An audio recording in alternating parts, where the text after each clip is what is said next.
الله الله على المداخيل، تبارك الله عليا. اخباركم الحكومه ديالي هي الاعلى دخلا في الحكومات السابقه كلهم، والله العظيم. شفتوا النسبه اللي درت لهم ديال المؤشر، كل شيء والله يفلص. الضريبه خدام وانا ما خدامش.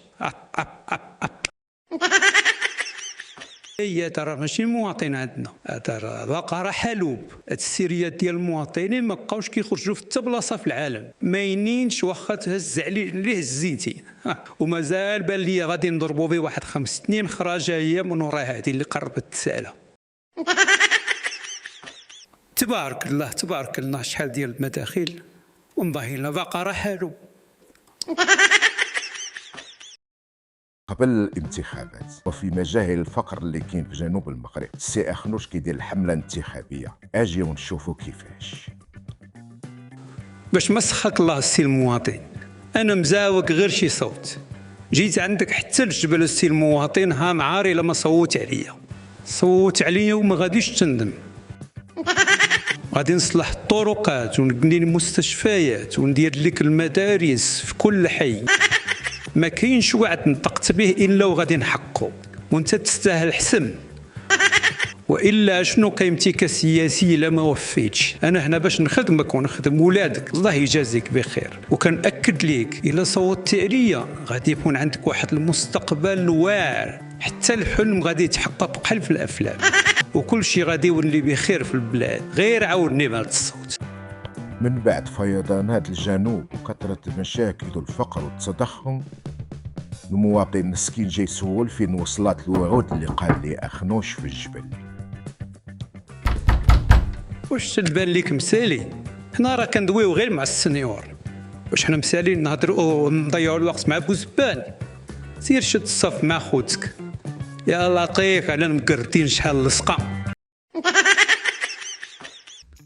تنستضيفوا اليوم أكثر شخصية طيح لها المؤشر عند الشعب في الوقت الحالي. ما كيحن ما كيرحم، ما كيبرر ما كيدير بوليميك سياسي. جر شحيمة الفقراء بالمؤشر الاجتماعي، وصلها معاهم بالزيادات والضرائب. هدن الطبقة المتوسطة وورك على الطبقة الفقيرة حتى القاع.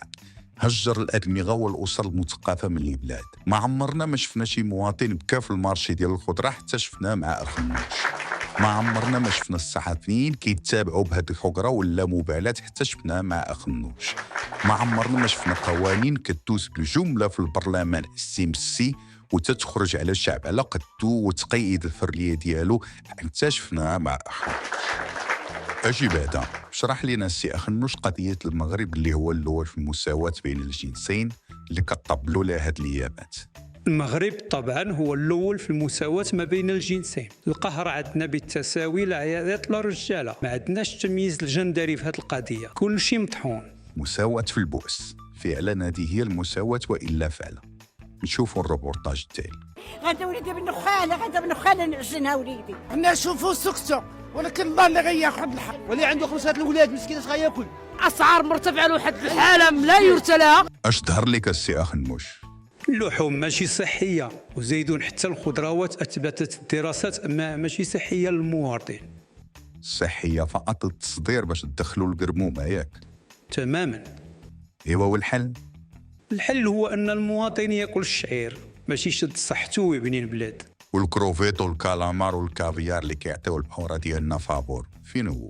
لا هذاك مخصص للتصدير. واش نتوما وجاه الكروفيت والكالامار؟ نتوما كلوا غير الشعير بارك عليكم. بفضل السياسه ديالك السي اخنوش الناس ولاو باغيين يهربوا من البلاد. اودي ما يهربوش لينا غير المهاجرين الافارقه اللي كنتخلصوا عليهم من الاتحاد الاوروبي، اما الباقي راه حنا قادين به. راه الشباب ولا كيفضل يموت في البحر على حياه القهره. شديتوا الصحفيين، دجنتوا الاعلام، غليتوا الاسعار، حنتوا المواطن، قاسمينها بيناتكم في المؤسسات والمناصب الكبيره. واش عارف راسك فين غادي بينا ولا لا سي اخنوش؟ المواطن خصو يلقى حلول لراسو ويلقى بدائل.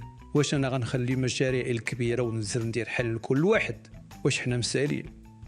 نشوفوا الروبورتاج التالي. غنخويو بلادنا وسيدنا، راه غنخليو بلادنا، راه غنسمحوا في ولادنا وغنخويو هاد البلاد، راه غنخليوها ليه يبارك فيها هو. لا خويا راه الدقه راه وصلت للعظم صافي، راه حسبي الله ونعم الوكيل. انت كتشوف بعينك خليتونا من السماسرة والمضاربين في كاع القطاعات. فاش ولا المواطن كيبكي في السوق ديال الخضره راه ما بقى ما يتقال. هادشي عمرو كان في شي حكومه من قبل السي اخنوش. المواطن خصو يلقى حلول لراسو ويلقى بدائل. واش انا غنخلي مشاريع الكبيره وننزل ندير حل لكل واحد؟ واش حنا مسالين؟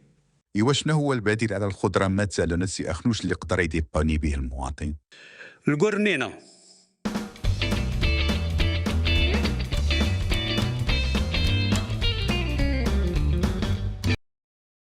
إلا كانت عجبك السياسة ديال أخنوش بلا ما دير لا جيم لا كومونتير لا تفعل الجرس.